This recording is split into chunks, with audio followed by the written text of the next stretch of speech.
لیکن یہ بچے ماشاءاللہ آپ سب لوگوں کی حوصلہ افزائی سے بہت کچھ سیکھتے ہیں، اور اللہ کا لاکھ لاکھ شکر اس بات پر ہے کہ آپ کی حوصلہ افزائی کے بعد پھر ایک وقت وہ آتا ہے جو ممبروں پہ چڑھ کے نبی کی نعتیں سناتے ہیں، نبی کی نعتیں سناتے ہیں، منقبتیں بزرگان دین کی سناتے ہیں۔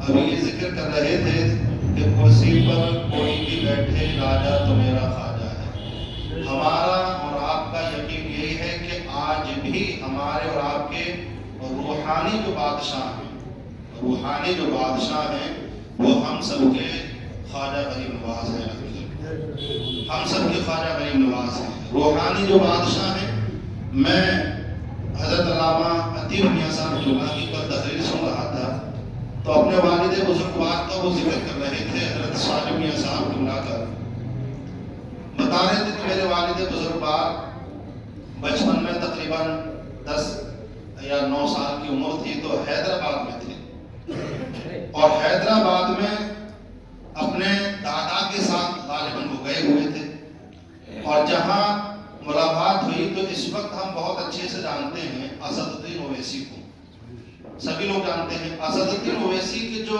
گھرانہ ہے وہ صرف سیاست سے ہی محدود نہیں ہے، بلکہ ان کے جو آباء و اجداد رہے ہیں وہ بڑے نیک اور متقی پرہیزگار رہے، بڑے اللہ والے رہے۔ ان کا گھرانہ چونکہ اویسی جو ہے نا ایک سلسلہ ہے، اور اسی سلسلے کی نسبت سے اویسی کا نام جو ہے اسد الدین کو ساتھ اویسی جوڑا جاتا ہے۔ تو وہ ذکر کیا جاتا ہے کہ وہاں پر جب وہ گئے تشریف لے کر کے تو حضرت صالح میاں صاحب جولا کے جو دادا تھے وہ ان کے پردادا سے یعنی اسد الدین اویسی کے پردادا یا دادا سے کہہ رہے تھے کہ یہ میرا بچہ ہے، ہم چاہتے ہیں کہ اللہ تبارک و تعالیٰ اسے روحانیت کا کوئی ایسا علم عطا فرمائے یا کوئی بزرگ آ کر کے اسے بتائے کہ ہاں تیرے سر پر یہ ہاتھ رکھ دیا ہے۔ سبحان اللہ۔ کہتے ہیں کہ 10 یا 11 سال کی عمر میں حضرت صالح میاں صاحب کے خواب میں سیدنا حضور خواجہ غریب نواز تشریف لائے، اور تشریف لائے اور لا کر کے کہا کہ بیٹا پریشان مت ہو، جو تیرے دادا کی مرادیں تھیں وہ یہاں سے پوری ہو گئی۔ تو کہا میں تو آپ کو جانتا نہیں ہوں، آپ کون ہیں؟ میں آپ کو نہیں جانتا، آپ کون ہیں؟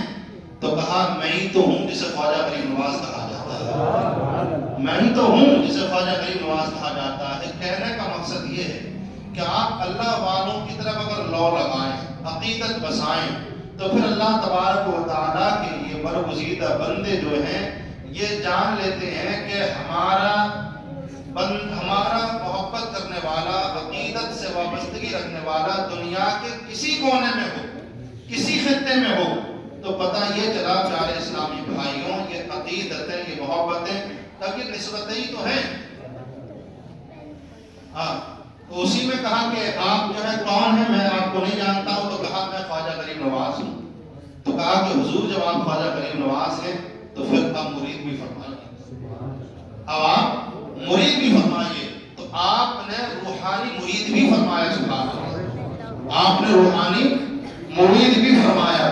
پتہ یہ چلا پیارے اسلامی بھائیوں، اب ہم یہاں پر آج بیٹھے ہیں خواجہ غریب نواز رحمۃ اللہ علیہ کے وصال کو آج 813 سال، کتنے سال؟ 813 سال۔ ہماری کتنی پشتیں چلی گئی، آباء و اجداد میں سے کتنے لوگ چلے گئے، لیکن یہ احسان ہم پر کیوں ہے؟ یہ محبت ہمیں کیوں ہے ان سے؟ کیا ہمارا اور جو ہے سیدنا خواجہ غریب نواز رحمۃ اللہ علیہ کی کوئی دکان کا بٹوارا تھا، کوئی زمین کا بٹوارا تھا؟ آپ سب کہیں کہ نہیں، زمین کا نہیں، بلکہ خواجہ غریب نواز رحمۃ اللہ علیہ جو دین اسلام کا علم لے کر کے ہندوستان آئے تھے اور انہوں نے جتنے لوگوں کو کلمہ پڑھایا تھا، ہمارا یقین یہ ہے کہ ہو سکتا ہے ہمارے دادا پردادا لکڑ دادا میں سے کوئی ہو جنہوں نے خواجہ غریب نواز کے ہاتھ پہ بیعت کی ہو، بیعت کی ہو۔ اور دوسرا یہ بھی ہو سکتا ہے کہ خواجہ غریب نواز رحمۃ اللہ علیہ اگر ملک ہندوستان کے اندر آ کر کے لوگوں کے دلوں میں یہ محبت نہ ڈالتے تو شاید ہو سکتا ہے ہم بھی دین سے بہت دور ہوتے، ہم بھی مسجدوں سے دور ہوتے۔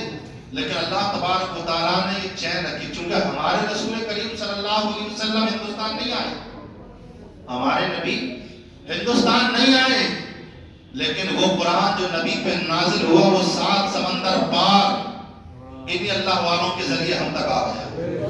وہی دین جو اللہ تبارک و تعالیٰ نے اپنے محبوب کو دیا 7 سمندر پار یعنی اولیاء اللہ کے صدقے سے انہی اولیاء اللہ کے وسیلوں سے ہم تک پہنچ گیا. سبحان اللہ, وسیلوں سے ہم تک پہنچ گیا.